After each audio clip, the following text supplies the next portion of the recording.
আজকের গল্প চালাক শিয়ালের বোকামি। আমার চ্যানেলে আরো একটি গল্পে আপনাদের স্বাগত। কি শিয়াল, কি মনে করে আজ আমার এখানে? দরকার না থাকলে আর তোমরা কি আমার কাছে আসো? না, আর তেমন কিছুই না। এই যে আমি একটু শিকারে যাব, আমার দুটো বাচ্চাকে সবসময় সঙ্গে নিয়ে যাওয়া সম্ভব হয় না।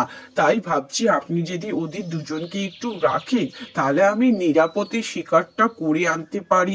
কেন শিয়াল ভাই, তুমি তো ওদেরকে তোমার বাসায় রেখে আসতে পারতে, যেখানে তোমরা থাকো। আমার কাছে কেন? আমি কি শিকারে যাব না? ওদের জন্য খাবার জোগাড় করে আনতে পারি। ওদেরকে নিয়ে শিকার করতে গেলে জানেন তো বাঘ মামা, কোথায় কে এসে চড়াও হবে ওদের ওপর, তখন ভারী মুশকিলে পড়ে যাব আমি। তাই আপনার কাছে আসা। ওদের দুজনকে যদি আপনি একটু রাখেন তাহলে খুবই ভালো হয়। আমি কম করে হলেও শিকার করে তাড়াতাড়ি ফিরে আসবো। তারপর বাঘ মামা তুমি শিকারে যেও। ঠিক আছে, তুমি যখন এত কাকুতি মিনতি করছো, তুমি তোমার বাচ্চাগুলোকে আমার সামনে রেখে যাও। আমি ওদের যত্ন করে দেখে রাখবো তুমি আসার আগে পর্যন্ত। বাঘের কথা মতো শিয়াল তার বাচ্চাগুলোকে বাঘের কাছে রেখে সেখান থেকে চলে যায়। এরপর বাঘ শিয়ালের বাচ্চাগুলোকে বলতে থাকলো, এই তোরা আমার এদিকে আয়, তোদেরকে দেখভাল করার দায়িত্ব আমার। তোরা দূরে দাঁড়িয়ে আছিস কেন? এই না শিয়ালের দুটো বাচ্চা বাঘের সামনে গিয়েছে, বাঘ টপাস করে একটি বাচ্চাকে মুখে পুরে নিল। এরপর শিয়াল ভাই তাড়াতাড়ি করে তার শিকার সেরে এসে বাচ্চা দুটো নেওয়ার জন্য বাঘ মামার কাছে এসে বলল, বাঘ মামা, আমার বাচ্চাদের দাও, আমার শিকার হয়ে গেছে। হয়তো তোমারও ক্ষুধা লেগেছে, তুমি যাও, শিকারে যাও। এত তাড়াতাড়ি তোমার শিকার হয়ে গেল শিয়াল ভাই? এত তাড়াহুড়ো করে আসার দরকার কি? তোমার বাচ্চাটা তো আমার কাছে ভালোই আছে। হ্যাঁ হ্যাঁ শিয়াল ভাই, নাও তুমি তোমার বাচ্চা নাও, আমাকে শিকারে যেতে দাও, আমার বড্ড ক্ষুধা পেয়েছে। বাঘ মামা, আমার বাচ্চাটা মানে? আমি তো আমার দুটো বাচ্চা তোমার কাছে রেখে গেছিলাম, তার মধ্যে একজন পেছনে, আরেকজন কই? ওকে দুষ্টুমি করে বনে চলে গেছে খেলতে। না না শিয়াল ভাই, তোমার কোথাও ভুল হচ্ছে। তুমি ভালো করে ভেবে দেখো, তুমি একটা বাচ্চাই আমাকে দেখভাল করতে দিয়ে গেছো, ওই তো আমার পিছনে। ওকে আমি ভালো করে দেখভাল করে রেখেছি, আর তার থেকেও বড় কথা, তুমি আমাকে দেখতে দিয়েছো। ওইটুকু বাচ্চাকে আমি কি করে একা বনে খেলতে দিতে পারি বলো?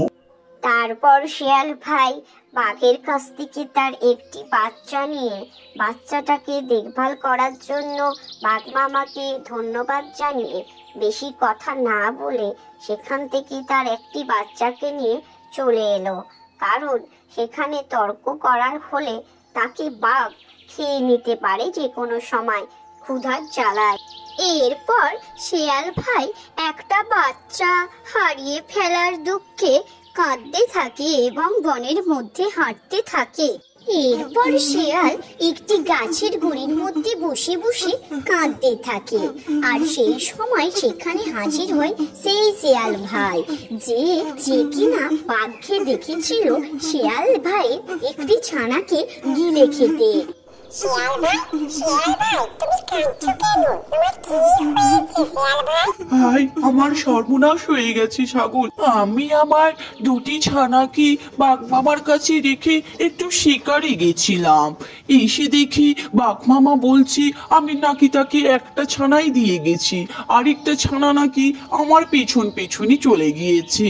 আমি এখন কোনো দিশা পাচ্ছি না, আমার একটা বাচ্চা কোথায় হারিয়ে গেল। আমি নিরুপায় ছাগল ভাই, আমি নিরুপায়। আমাকে তুমি কিছু একটা বুদ্ধি দাও, এখন কিছু একটা করো তুমি ছাগল ভাই।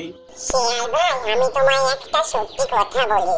আমি তখন ওই দিক দিয়ে শিকারে যাচ্ছিলাম যেখানে বাঘ ও তোমার দুই ছানা ছিল। আমি নিজের চোখে দেখেছি বাঘ তোমার একটা বাচ্চাকে গিলে খেয়ে নিয়েছে। ও তোমায় মিথ্যে বলেছে, ওর শাস্তি দাও তুমি।